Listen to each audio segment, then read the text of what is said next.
তো আসসালামু আলাইকুম। আপনারা যে যেখানে আছেন কেমন আছেন, আশা করি ভালো আছেন। আমাদের এই অনুষ্ঠানের পক্ষ থেকে আপনাদেরকে স্বাগতম। আজকে আমরা শুরু করছি করোনা পরিস্থিতিতে স্কুল ম্যানেজমেন্টের বিভিন্ন বিষয় নিয়ে আমরা আলোচনা করব। আজকে আমাদের সাথে উপস্থিত আছেন শ্রদ্ধেয় স্যার। আমরা ওনার সাথে করোনা পরিস্থিতিতে আমাদের যে বেসরকারি শিক্ষা প্রতিষ্ঠানগুলো রয়েছে সেগুলো বিভিন্ন রকমের খোঁজ খবর নেওয়ার চেষ্টা করব। তো আসুন দর্শকবৃন্দ, আমরা শুরু করি আজকের এই অনুষ্ঠান। প্রথমে আমি স্যারকে প্রশ্ন করব যে আপনারা কেমন আছেন? আলহামদুলিল্লাহ, আমরা আল্লাহ পাকের ইচ্ছায় ভালোই আছি। তো শুকরিয়া আদায় করতে হবে এই জন্যই যে কারণ করোনা পরিস্থিতির ভিতরেও এ পর্যন্ত আমাদের আল্লাহ পাক সুস্থ রাখছে। এই জন্য আল্লাহ পাকের দরবারে শুকরিয়া আদায় করে আলহামদুলিল্লাহ ভালোই আছি। তো স্যার, আমরা অনেক সময় শুনে থাকি যে বিভিন্ন মিডিয়ার পক্ষ থেকে এই ধরনের খবর আসে যে করোনা পরিস্থিতিতে আমাদের অনেক শিক্ষা প্রতিষ্ঠান বন্ধ হয়ে গেছে এবং দেখা যায় যে অনেক শিক্ষকও নিজেদের পেশাগুলো পরিবর্তন করে কেউ বা বিভিন্ন ধরনের বেসরকারি কোম্পানি বা বিভিন্ন ধরনের জবে। তো করোনা পরিস্থিতিতে যে শিক্ষা প্রতিষ্ঠান বন্ধ হয়ে গেছে, বন্ধ হওয়ারই কথা। কারণ যেসব শিক্ষা প্রতিষ্ঠানের শুরুতেই শুরু করলো, যাদের শিক্ষা প্রতিষ্ঠান বয়স 2 থেকে 3 বছর, এসব প্রতিষ্ঠান আর্থিকভাবে যথেষ্ট ঘাটতি আছে। যে কারণে ওইসব প্রতিষ্ঠানে যেসব শিক্ষকরা চাকরি করে, প্রতিষ্ঠানের মালিক তাদেরকে বেতন দিতে পারতেছে না। আর তাদের স্কুলের যে ক্যাটালগ আছে, যে সিস্টেম আছে, সেই অনুযায়ী গার্ডিয়ানের কাছ থেকে টাকা নেওয়ার কোনো পরিবেশ তাদের নেই। যে কারণে অনেক শিক্ষক তার শিক্ষক পেশা পরিবর্তন করে বিভিন্ন পেশায় জড়িত আছে। দেন এরপরে দেখা যায় যেসব প্রতিষ্ঠানের বয়স অনেক বছর হয়ে গেছে, যে 1 যুগের বেশি, সেসব প্রতিষ্ঠানে গার্ডিয়ানের সাথে সম্পর্ক থাকার পরিপ্রেক্ষিতে গার্ডিয়ানের কাছ থেকে ওইসব শিক্ষা প্রতিষ্ঠান বিভিন্ন ভাবে তারা টাকা পয়সা নিতে পারতেছে। কিন্তু যেসব এর মধ্যে আমি একটা কথা বলতে পারি যে বিভিন্ন ভাবে বলতে কি স্কুল প্রতিষ্ঠান কি অভিভাবকদের কি টাকার জন্য চাপ দিচ্ছে না? না, এরকম কোনো চাপ আমি শুনি নাই। শুনতেছি যে তাদের আপোষ বন্টনের মাধ্যমে কেউ বেতন হাফ করছে, কেউ বিভিন্ন পরীক্ষার মাধ্যমে টাকা পয়সা নিতেছে। দেন যেসব শিক্ষা প্রতিষ্ঠান একেবারেই নতুন, সেসব প্রতিষ্ঠানের গার্ডিয়ানের কাছ থেকে, অভিভাবকের কাছ থেকে শিক্ষা প্রতিষ্ঠান কোনোভাবেই টাকা আদায় করতে পারতেছে না। যে কারণে ওই প্রতিষ্ঠানের যেসব শিক্ষকরা আছে, শিক্ষক বিন্দু, তারা বাধ্য হয়ে বিভিন্ন পেশায় জড়িত হয়ে আছে। কিন্তু স্যার, এর মধ্যে আমি আরো একটা ব্যাপার বিভিন্ন গণমাধ্যমে এসেছে যে এবং এটা আমরা জানি যে সরকারিভাবে কোনো প্রকার শিক্ষার্থীদের কাছ থেকে কোনো প্রকার মাসিক বেতন বা টাকা পয়সা নেওয়া যাবে না।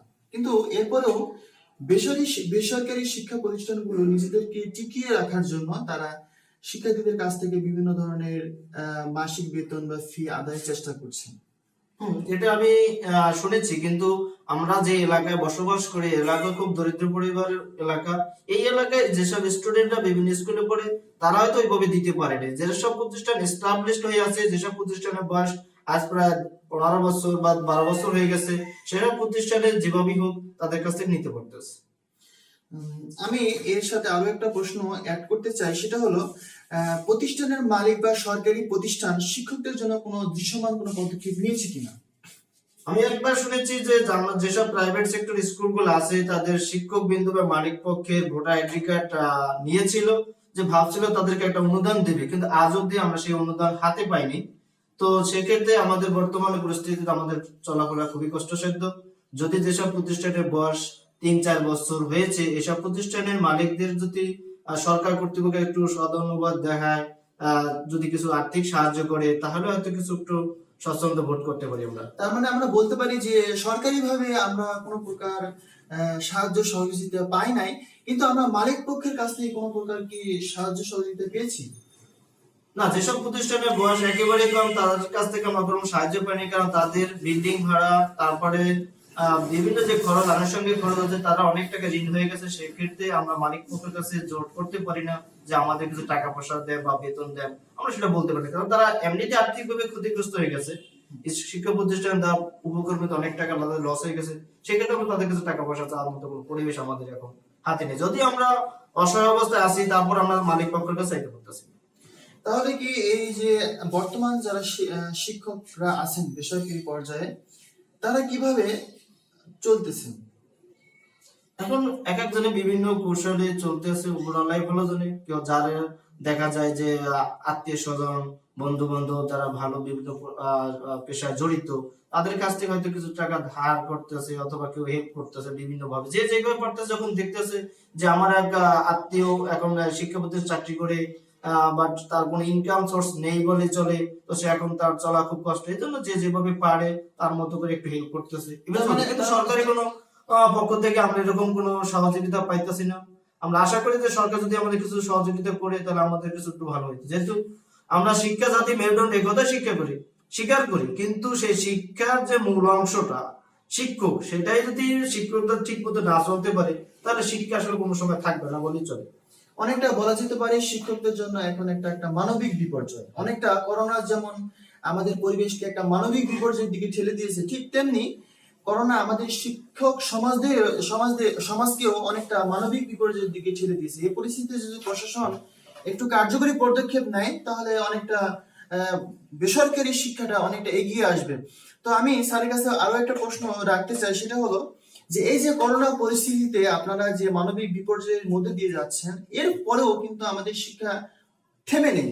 অর্থাৎ যে আমাদের বেসরকারি শিক্ষা প্রতিষ্ঠান, তাদের যে একটা মানবিক একটা দায়, যে শিক্ষা দেওয়ার যে একটা দায়, সেই দায় থেকে কিন্তু মুক্ত হওয়ার কোনো প্রকার সম্ভবই না। তো সেক্ষেত্রে আপনারা নিজেদের শিক্ষা কার্যক্রম কিভাবে এগিয়ে নিচ্ছেন? এখন আমরা যেসব স্টুডেন্ট আমাদের এই শিক্ষা প্রতিষ্ঠানে পড়ে, আমরা যে এলাকায় বসবাস করি ম্যাক্সিমাম পরিবারই দরিদ্র, যে কারণে অনেকে যেসব শিক্ষার্থীরা দেখা যায় 8-9-এ পড়ে, তারা অনেকেই এখন বিভিন্ন পেশায় জড়িত হয়ে পড়েছে। আর যে কারণে আমরাও ওইরকম শিক্ষা প্রদান দিতে পারি না। যারা আছে তাদের খোঁজ খবর নেই। মাঝে মাঝে যে সরকার যে অ্যাসাইনমেন্ট দিছে, সেই অ্যাসাইনমেন্টের মাধ্যমে আমরা পরীক্ষাগুলো নিতে আসি। মূলত হলো আমরা স্টুডেন্টের খোঁজ খবর নিতে আসি। কিছু স্টুডেন্টের খোঁজ খবর পাওয়া গেছে, কিছু স্টুডেন্ট আছে একেবারে হয়তো লেখাপড়া তাদের বাদ হওয়ার উপক্রম চলে গেছে। কেননা তারা যেহেতু লেখাপড়া ছেড়ে যেহেতু এখন তারা বিভিন্ন পেশায় জড়িত, আমার মনে হয় না এই পরিস্থিতি থাকলে হয়তো তারা ওখান থেকে বেরিয়ে এসে আবার নতুন করে শিক্ষা শুরু করবে, এই আশা আমরা করতে পারি না। তো গণমাধ্যমে একটা খবর আমি লক্ষ্য করছি কয়েকদিন যাবত, যে করোনা পরিস্থিতিতে শিশু শ্রম ব্যাপক হারে বেড়ে গেছে বাংলাদেশে। তো শিশু শ্রম বেড়ে যাওয়ার পেছনে আপনার দিক দিয়ে কোন কারণটা হতে পারে? যদি এইখান থেকে বেরিয়ে যদি স্টুডেন্টরা না আসতে পারে তাহলে শিক্ষার জাতি যে মেরুদণ্ড সেটা আস্তে আস্তে ভেঙে হামাগুড়ি অবস্থা হয়ে যাবে। এবার একসময় দেখা যাবে এই বাংলাদেশের যেসব শিক্ষার্থীরা উচ্চ শিক্ষা শিক্ষিত হতে চায়, সেই শিক্ষাটা হয়তো তাদের প্রান্তে পৌঁছতে পারবে না। আর্থিক যে সংকটে প্রত্যেক পরিবার পড়ে আছে, আবার যেসব স্টুডেন্টরা গার্ডিয়ানরাও অনেক দরিদ্র, তারা হয়তো এই লেখাপড়া থেকে একেবারেই বঞ্চিত হয়ে যাবে। তাদের কর্মমুখী শিক্ষার মানে কর্ম যেটা আছে সেটা নিয়ে তাদের ব্যস্ত থাকবে। আমার মনে হয় না বা 80% স্টুডেন্ট যারা দরিদ্র এরা নতুন করে শিক্ষাক্রম কার্যক্রম শুরু করবে। তার মানে আমরা বলতে পারি যে করোনার কারণে ব্যাপক হারে, মানে প্রতি বছরে যে পার্সেন্টেজ শতকরা ঝরে পড়ার যে শতকরা, এবার হয়তো বা করোনার কারণে তার পার্সেন্টেজের হারটা অনেকটা বেড়ে যেতে পারে।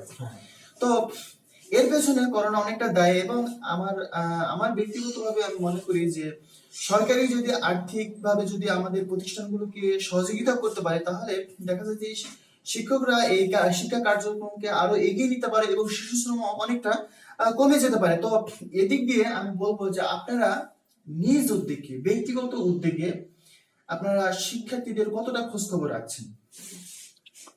এই পরিস্থিতির ভিতরেও আমরা প্রতিদিনই আমাদের যে প্লে থেকে ক্লাস 10 পর্যন্ত যে স্টুডেন্ট গুলো আছে শিক্ষার্থীদের, এদের আমাদের প্রত্যেকের এই ফোন নাম্বার আমাদের কাছে আছে। আমরা আমাদের বাসায় বসে অথবা অফিসে বসে তাদের প্রতিদিনই বা সপ্তাহে 1-2 দিন আমরা ফোন দিই, খোঁজ খবর নেই। কেউ গ্রামে আছে, একবারই চলে গেছে, কেউ ঢাকা আছে, কেউ ছেলে মেয়ে হয়তো স্টুডেন্টরা গ্রামে বেড়াইতে গেছে। আবার অনেকে যারা একটু বড়, যারা একটু মোটামুটি বোঝে, তারা অনেকেই কর্মের সাথে জড়িয়ে পড়েছে। তারপরে আমরা মাঝে মাঝে বলি দেখেন, যেহেতু শিক্ষাক্রম বন্ধ, ঠিক আছে, তো যেহেতু অফিস খোলা থাকে, তো অ্যাসাইনমেন্ট যেহেতু সরকার দিয়েছে নির্দেশনা, ওই যদি অন্তত বাসায় পরীক্ষার চেষ্টা করেন তাহলে লেখাপড়া করতে একটু আগ্রহ থাকবে। সেটাই যদি একেবারে না হয় তাহলে দেখা যাবে এই যে বড় বড় স্টুডেন্ট গুলো যারা আছে এরা আর কোনোদিন শিক্ষার সাথে জড়িত হবে না।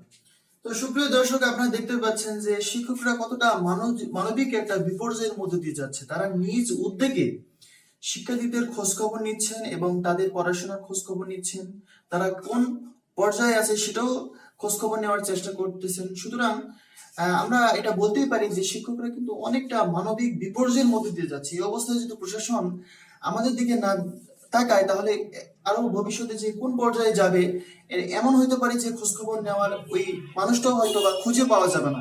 সুতরাং আমি স্যারের কাছে পরবর্তী একটা প্রশ্ন রাখতে চাই যে এই করোনা পরিস্থিতিতে কিছু হোক 100%-এর মধ্যে হয়তো 50% অথবা তারও কম হতে পারে 40% শিক্ষার্থীরা হয়তো বা বাসায় পড়াশোনা করতেছে। তো পড়াশোনা তাদের তো একটা নিশ্চয় একটা নির্দেশনা দেওয়া আছে স্যারদের পক্ষ থেকে, এবং স্যাররা তাদেরকে একটা নির্দেশনা দিচ্ছেন এবং এই নির্দেশনা অনুযায়ী শিক্ষার্থীরা বাসায় পড়াশোনা করতেছেন। তো স্যাররা কিভাবে কি নির্দেশনা দিচ্ছেন যেগুলো শিক্ষার্থী এখন বাসায় বসে থেকে সেগুলো সে কমপ্লিট করতেছে?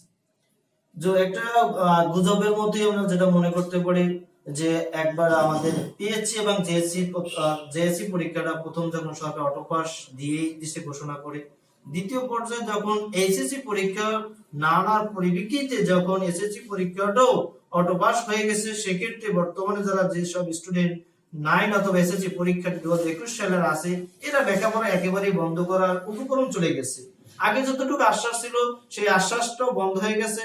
এখন অনেক স্টুডেন্টকে আমরা বিভিন্ন কৌশলে বলি, বাবা একটু লেখাপড়া করো, হয়তো পরীক্ষাটা হইলে তোমার ভালোটা রেজাল্ট হইতে পারে। এখন অনেক অভিভাবক বলতেছে স্যার অটোপাস তো আগেরটা এবং পিছেরটা দুইটাই হয়ে গেছে, মাঝখানটা আর থাকবে না, এটাও অটোপাস হয়ে যাবে। সেক্ষেত্রে দেখা যাচ্ছে স্টুডেন্ট বা শিক্ষার্থীদের আমরা ওই পড়ালেখা ওইভাবে মনোযোগ আনতে পারতেছি না।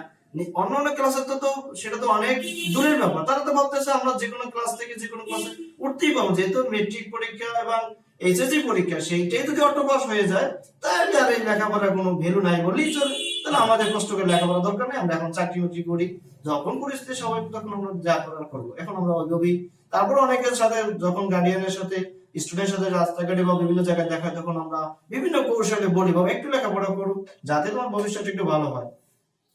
তো আমরা জানি যে সরকার এই যে একটা বছর শিক্ষার্থীদের কাছে নষ্ট হয়ে গেছে, নষ্ট হয়ে যাওয়ার মতো, তো এই স্বল্প সময়ে এই অধিক অধিক পাঠ স্বল্প সময়ে শেষ করার সিস্টেম অর্থাৎ মাধ্যম হিসেবে সরকার যে কর্ম পরিকল্পনা দিয়েছে শিক্ষকদের হাতে সেটি হলো অ্যাসাইনমেন্টের মাধ্যমে খুব অল্প সময়ে মোটামুটি রকমের একটা শিক্ষা যেন শিক্ষার্থীরা পায় সেই উদ্দেশ্যে অ্যাসাইনমেন্ট তৈরি করা। তো স্যাররা নিশ্চয়ই শিক্ষার্থীদের কাছে অ্যাসাইনমেন্ট দিয়েছে এবং সেগুলো স্যাররা কিভাবে শিক্ষার্থীদের কাছ থেকে অ্যাসাইনমেন্ট গুলো আদায় করতেছে সেগুলো এখন জানবো স্যারের কাছে। তো সরকার যখন প্রথম অ্যাসাইনমেন্টের কথা বলছিল তখন একটু নার্ভাস ছিলাম যে এটা আসলে কিভাবে করা যায়, কারণ কোনো গার্ডিয়ান বসে যাওয়া যাচ্ছে না, স্টুডেন্টের ওইভাবে ফোনে সারা যোগাযোগ রাখতে পারতেছি না, কি করণীয় যায়। তারপরে দেখলাম যে না, যে পরিবেশ আছে এতে অ্যাসাইনমেন্ট নেওয়ার একটা পরিবেশ আছে, ঠিক আছে। তো ভাবছিলাম যেহেতু কম সিলেবাসের ভিতরে অ্যাসাইনমেন্ট নিতে আছে, আলহামদুলিল্লাহ ভালো। দেন কিছুদিন পরে দেখা গেল সেই অ্যাসাইনমেন্টের উত্তরটাও যখন বিভিন্ন ওয়েবসাইটে অথবা বিভিন্ন অনলাইনে পাওয়া যাচ্ছে, তখন শিক্ষার্থীরা দেখা গেছে আরো শিক্ষাটা আরো যে অগ্রসর হওয়ার কথা ছিল সেটা শিক্ষার থেকে পিছিয়ে গেছে। কারণ প্রথম যখন অ্যাসাইনমেন্ট দিয়েছিলাম স্টুডেন্টরা সব নার্ভাস ছিল, কোথা থেকে খুঁজবে লিখবে, অনেক প্যারার ভিতর ছিল। কিন্তু যখন দেখা গেছে যে কিছুদিন পরে যখন বিভিন্ন ওয়েবসাইটে অথবা অনলাইনে যখন এই উত্তর পাওয়া গেছে, তখন স্টুডেন্টরা আরো ইজি হয়ে গেছে, এটার পরীক্ষা কি দেবো, কিন্তু আমরা পরীক্ষা নিয়েছি। কিন্তু সরকারি ভাবে যেগুলো আমরা জানি যে অ্যাসাইনমেন্ট দেওয়া হয়েছে যেন শিক্ষার্থীরা নিজেই সেই উত্তরগুলো দেয় এবং এবং স্যারদের সহযোগিতায় সেগুলো যেন সম্পূর্ণ করে। কিন্তু শিক্ষার্থীরা দেখা যাচ্ছে যে এগুলোর উত্তর বিভিন্ন অনলাইনে খোঁজার চেষ্টা করে বা ইউটিউব ফেসবুকে এগুলোর উত্তর খোঁজার চেষ্টা করে, কিন্তু সেগুলো আদৌ কি উচিত? না, তাদের তার শিক্ষা মেরুদণ্ডই ভেঙে যাচ্ছে। কারণ তার যে চিন্তা ভাবনা আগে ছিল যে বই খুঁজে একটু লিখবো, সেই খোঁজার চিন্তা ভাবনাটা তার একেবারে বন্ধ হয়ে গেছে। যেহেতু ওয়েবসাইটে পাইতে আসি বা বিভিন্ন ইউটিউবে পাইতে আসি, যেহেতু উত্তর বিভিন্ন স্কুল স্যার হয়তো দিয়ে দিচ্ছে, তাহলে ওখান থেকে আর দেখে দেখে লেখলে তো চলে, কি কমা এত বই পড়ে এই পড়া তো দরকার হয়। কিন্তু একটা কথা কি ওই যে আমাদের যে বিভিন্ন সাবজেক্ট বিষয়ে যে অ্যাসাইনমেন্ট, বিভিন্ন বিষয় ভিত্তিক অ্যাসাইনমেন্ট, সেই অ্যাসাইনমেন্ট গুলোর নির্দেশনা এমন ছিল যে গণিতের জন্য গণিত স্যার নির্দেশনা দিবে, বাংলার জন্য বাংলার স্যার নির্দেশনা দিবে এবং ইংরেজির জন্য ইংরেজি স্যার নির্দেশনা দিবে এবং সেগুলো কিভাবে সম্পন্ন করতে হবে সম্পূর্ণ নির্দেশনা সেই বিষয় ভিত্তিক স্যাররাই সেগুলো ঠিক করে দেবে। কিন্তু করোনা পরিস্থিতি দেখা যাচ্ছে যে সকল শিক্ষক প্রতিষ্ঠানে উপস্থিত নাই। এই পরিস্থিতিতে আপনারা কিভাবে শিক্ষার্থীদের অ্যাসাইনমেন্ট গুলো বুঝিয়ে দিচ্ছেন? তো প্রথম যখন অ্যাসাইনমেন্ট শুরু হয় তখন আমি সব শিক্ষকদেরকে বলছি, দেখেন আমাদের যদি অ্যাসাইনমেন্ট শুরু হয়, আপনার যে সাবজেক্ট গুলো আছে ওই সাবজেক্ট গুলো একটু ভালো আয়ত্তের ভিতরে রাখেন, যাতে যেন স্টুডেন্টরা প্রশ্ন করলে যেন প্রশ্নের উত্তর তাৎক্ষণিকভাবে দেওয়া যায়। আমাদের স্যাররাও প্রস্তুতি নিয়ে নিয়েছিল যে যে সাবজেক্টের টিচার, বিশেষ করে অঙ্ক, ইংরেজি, বিজ্ঞান, যে কঠিন সাবজেক্ট গুলো আছে এই সাবজেক্টের স্যারদের সাথে কথা হয়েছিল, স্যাররা প্রস্তুত ছিল। কিন্তু দুই এক সপ্তাহ পরে দেখা গেছে সেই প্রশ্নের উত্তরগুলো যখন স্টুডেন্টরা বিভিন্ন ইউটিউবে বা বিভিন্ন মাধ্যমে যখন পাচ্ছে, তখন স্টুডেন্ট আর স্যারদের সম্মুখীন ফেস হচ্ছে না। দেন সেক্ষেত্রে আর স্যারদেরও প্রেশার কমে গেছে, স্টুডেন্টের প্রেশার কমে গেছে। প্রথমত প্রেশার ছিল, এখন সেই প্রেশারটা নেই।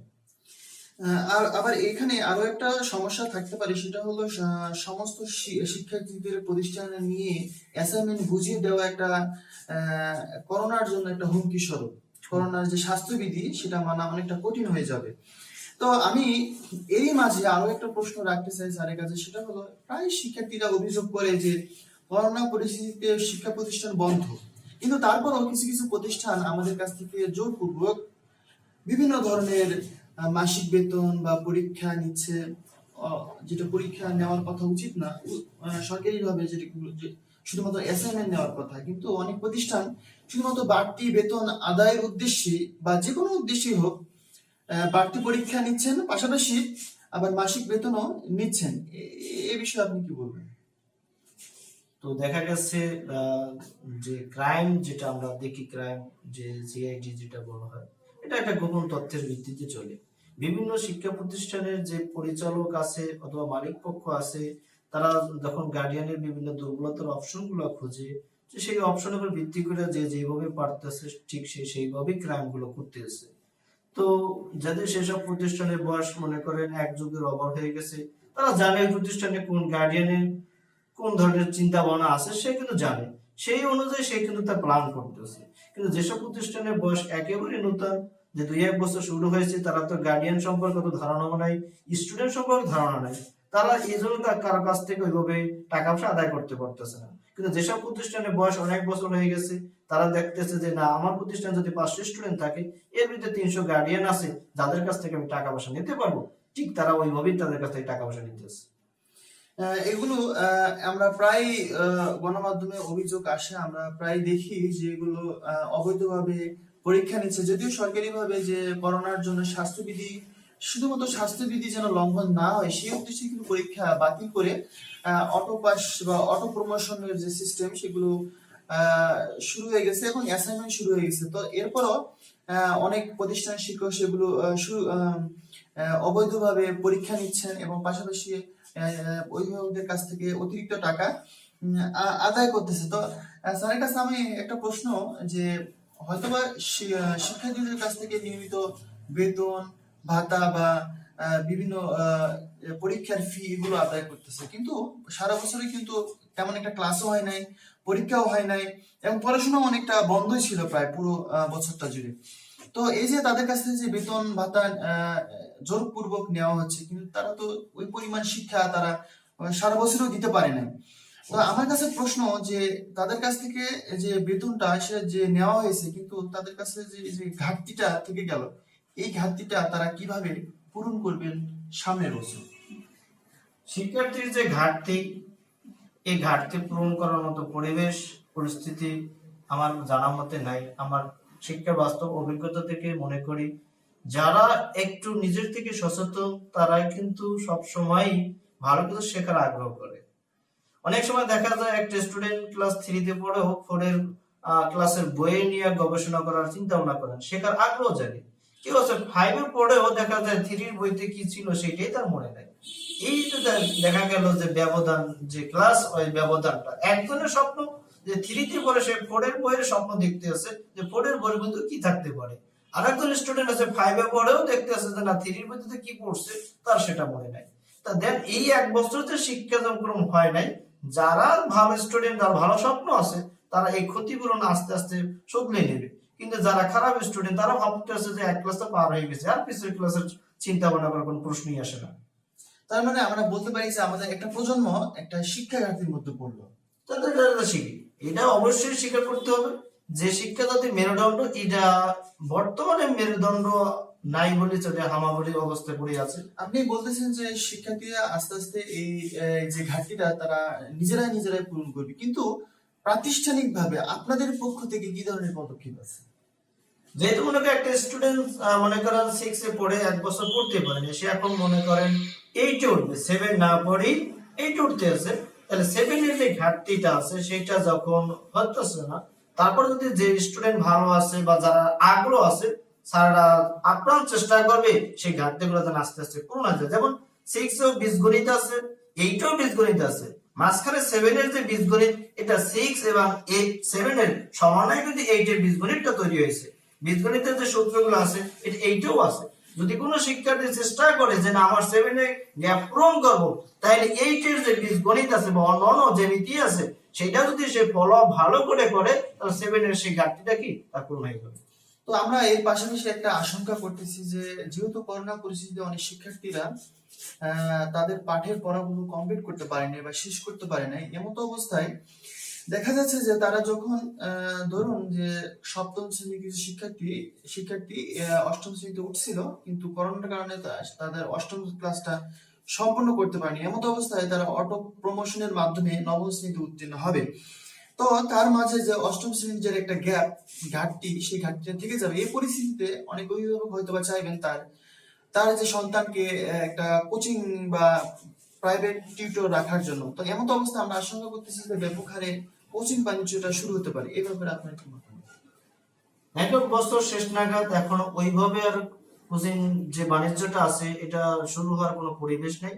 যদি বছরের মাঝামাঝি হইতো যে না, তাহলে হয়তো অনেক গার্ডিয়ান চিন্তা করতে যেহেতু স্কুল বন্ধ, তারপর হয়তো কিছু বাচ্চাদেরকে স্টুডেন্টকে শেখানোর জন্য হয়তো তারা প্রাইভেট টিউটর রাখতো অথবা কোচিং করাইতো। যেহেতু এখন বছর শেষ নাগাদ চলে গেছে, এখন তারা ওই চিন্তা ভাবনা তাদের ভিতরে কাজ করে না। এখন নতুন বছর স্বাগতম জানাবে, এইটাই তাদের চিন্তা ভাবনা। তবে আমরা করোনার ভেতরে কিছু কিছু ব্যাপারগুলো আশঙ্কা করতে পারি, সেটা হলো ব্যাপক কোচিং বাণিজ্য এবং পাশাপাশি শিশু শ্রম এবং ঝরে পড়ার হার। এমন তো অবস্থায় আমাদের শিক্ষকদের অনেক কিছু করার আছে যদি এই শিক্ষকদের পাশে প্রশাসন দাঁড়ায়।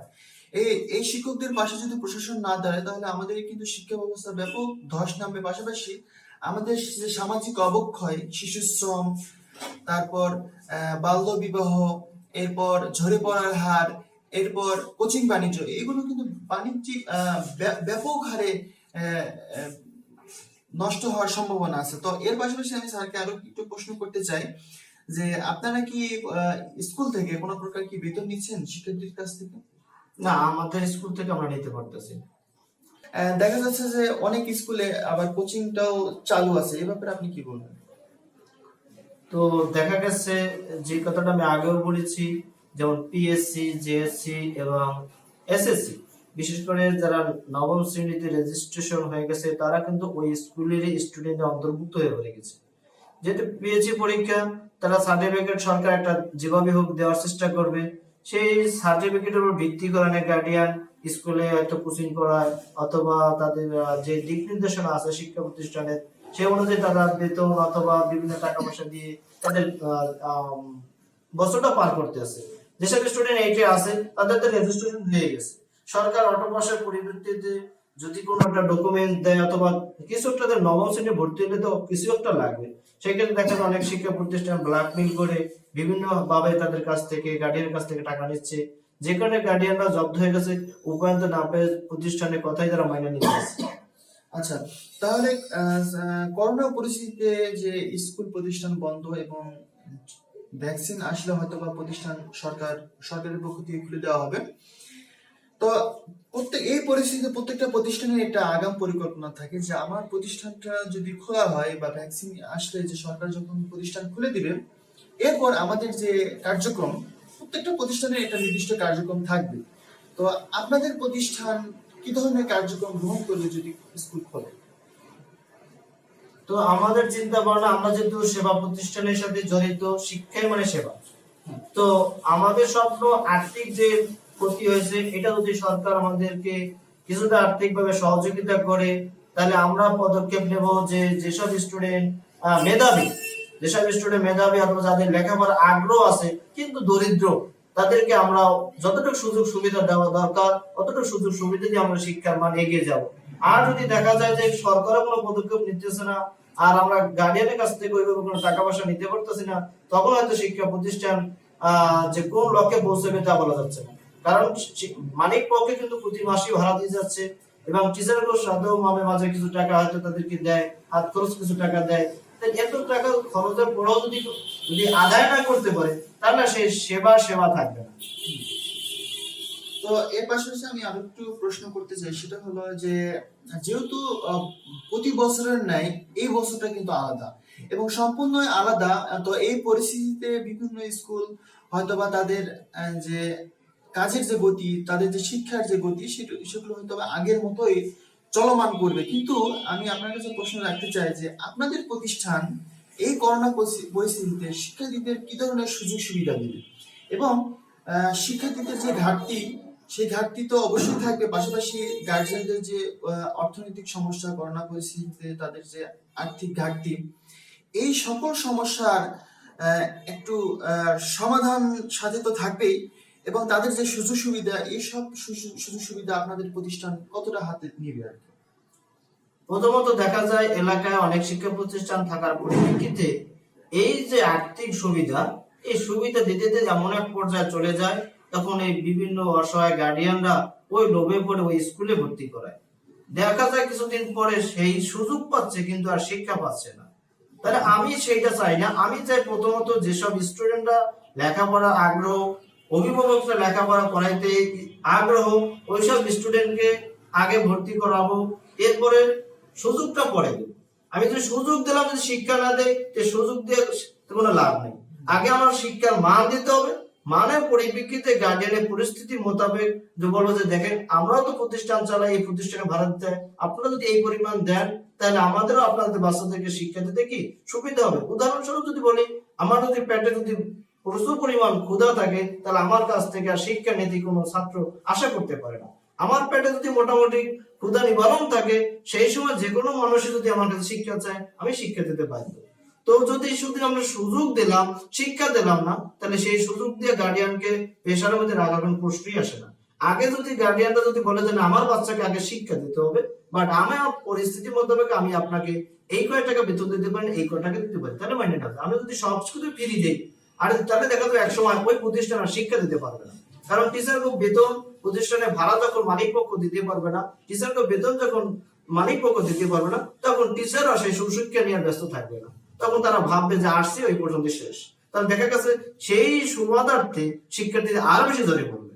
তো মূলত দরকার হলো আগে সুশিক্ষা, তারপরে তাদের কাছ থেকে কিছু সুযোগ সুবিধা দেওয়া। আগে সুযোগ দিলাম কিন্তু শিক্ষা দিলাম না, তাহলে সেটা আসলে ভবিষ্যতে স্টুডেন্টেরই সমস্যা হবে। করোনা চলে গেলে অর্থাৎ প্রতিষ্ঠান খুলে গেলে আপনারা কি রুটিনে কোনো ধরনের পরিবর্তন আনবেন, অর্থাৎ অতিরিক্ত অর্থাৎ শিক্ষার্থীদের যে ঘাটতি, সেই ঘাটতি পূরণে রুটিনে কোনো কি পরিবর্তন আনবেন? এবং পাশাপাশি আরো একটা প্রশ্ন রাখতে চাই যে করোনা পরিস্থিতিতে হয়তো অনেক শিক্ষক চলে গেছে প্রতিষ্ঠান ছেড়ে, এই অবস্থায় আপনারা কিভাবে সামাল দিবেন? তো এখন করোনার পরিস্থিতিতে যেসব শিক্ষকরা, ভালো শিক্ষকরা বিভিন্ন পেশায় জড়িত হয়ে গেছে, তাদেরকে আমরা আমাদের সেবার কথা বলি যে আমরা যেহেতু মানুষ, আমাদের যেহেতু মনুষ্যত্ব আছে, আমরা অর্থ উপার্জন আয়োজন কার্ড করতে পারবো, কিন্তু আমরা যদি ঠিক মতো সেবা না দিতে পারি, আপনার দ্বারা যদি কোনো স্টুডেন্ট সেবা না পায়, তাহলে স্টুডেন্ট হয়তো স্কুল থেকে বঞ্চিত হয়ে যাবে। তাহলে এক সময় দেখা যাবে যে এই স্টুডেন্ট যখন শিক্ষা থেকে বঞ্চিত হয়ে যাবে, তখন আর সেই স্টুডেন্ট স্কুলে আসার চিন্তা ভাবনা করবে, সে তখন কর্মের সাথে জড়িত থাকবে। এই জন্য যারা ভালো টিচার, ইংরেজি, অঙ্কের বা সায়েন্সের টিচার বা কমার্সের যেসব টিচাররা ভালো আছে, তাদেরকে আমরা যেভাবেই হোক আনার চেষ্টা করবো। আচ্ছা, এবং আপনারা কি রুটিনে কোনো ধরনের পরিবর্তন করবেন, অর্থাৎ শিক্ষার্থীদের যে ঘাটতি মেটানোর যে একটা ব্যাপার স্যাপার থাকে, সেই বিষয়ে আপনারা কি ধরনের পদক্ষেপ নেবেন রুটিনের ক্ষেত্রে আর কি? যে আমাদের বর্তমান একেবারে যেভাবে ক্লাস রুটিন থাকে বা যেভাবে ক্লাস থাকে, আমরা ঠিক সেইভাবে নেব।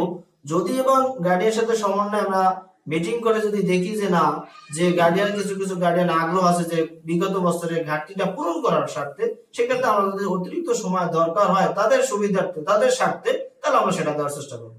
আচ্ছা, নতুন বছরে যে যদি ক্লাস শুরু হয়ে যায়, সেক্ষেত্রে একটা বইয়ের একটা ঝামেলা থাকে শিক্ষার্থীদের বই দিতে হয়। তো আপনারা কি বইয়ের ব্যবস্থা কিছু করেছেন?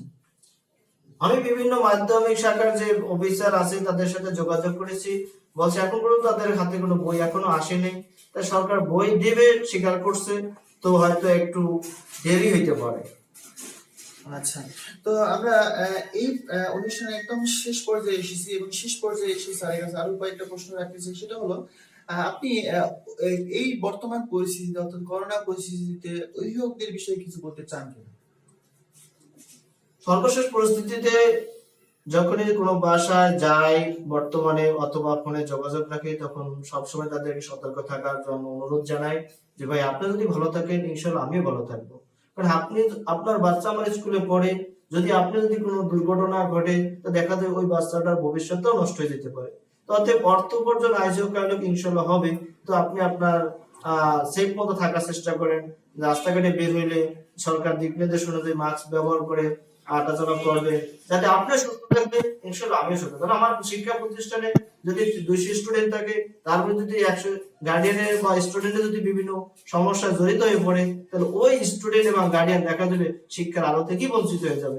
অতএব আপনারা যেই কর্মই করুন না কেন, আপনারা আপনাদের স্বাস্থ্যবিধি মেনে চলার চেষ্টা করবেন, যাতে আপনারাও ভালো থাকতে পারেন, আমরাও ইনশাল্লাহ ভালো থাকতে পারি। করোনা পরিস্থিতিতে আপনি প্রশাসনকে কি বলবেন? প্রশাসনের উদ্দেশ্যে যেটা বলবো সেটা হলো, আমি কিছুদিন পেপারও দেখছি যে যারা মাস্ক ছাড়া বের হবে তাদের নাকি অর্থদণ্ড বা শাস্তির ব্যবস্থা হবে। সেটা যদি পর্যায়ক্রমে এরকম হয়ে যায়, আর যদি সবাই যদি স্বাস্থ্যবিধি মেনে চলে, ইনশাল্লাহ আমাদের এই করোনা মুক্ত হতে পারে। আচ্ছা, এবং এর পাশাপাশি আমি প্রশাসনকে আরো একবার বলতে চাই যে এই যে শিক্ষকগণ যারা করোনা পরিস্থিতিতে সেবা দিয়ে যাচ্ছেন, সম্পূর্ণ নিজের পকেট থেকে টাকা খরচ করে, অনেকটা ধরা যেতে পারে ঋণ করে, এবং শিক্ষার যে একটা দায়বদ্ধতা, সেই দায়বদ্ধতা কাঁধে নিয়েই কিন্তু সেই শিক্ষকরা হেঁটে চলেছেন প্রত্যেকটা শিক্ষার্থীর বাসায় বাসায়, এবং তারা তাদের দায়িত্ব থেকে এক চুলো নড়ে নাই। এমত অবস্থায় আমাদের প্রশাসনের উচিত এই শিক্ষকদের পাশে দাঁড়ানো, এবং শিক্ষকরা বাঁচলে আমাদের শিক্ষার্থীরা বাঁচবে, এবং শিক্ষার্থীরা বাঁচলে আমাদের শিক্ষা ব্যবস্থার আমূল পরিবর্তন ঘটবে। সুপ্রিয় দর্শকবৃন্দ, আমরা একদম এই অনুষ্ঠানের শেষ পর্যায়ে এসেছি। আমরা আমাদের এই অনুষ্ঠানের সাথে থাকার জন্য আপনাদেরকে অসংখ্য ধন্যবাদ। দেখা হবে আমাদের পরবর্তী অনুষ্ঠানে। ধন্যবাদ। ধন্যবাদ।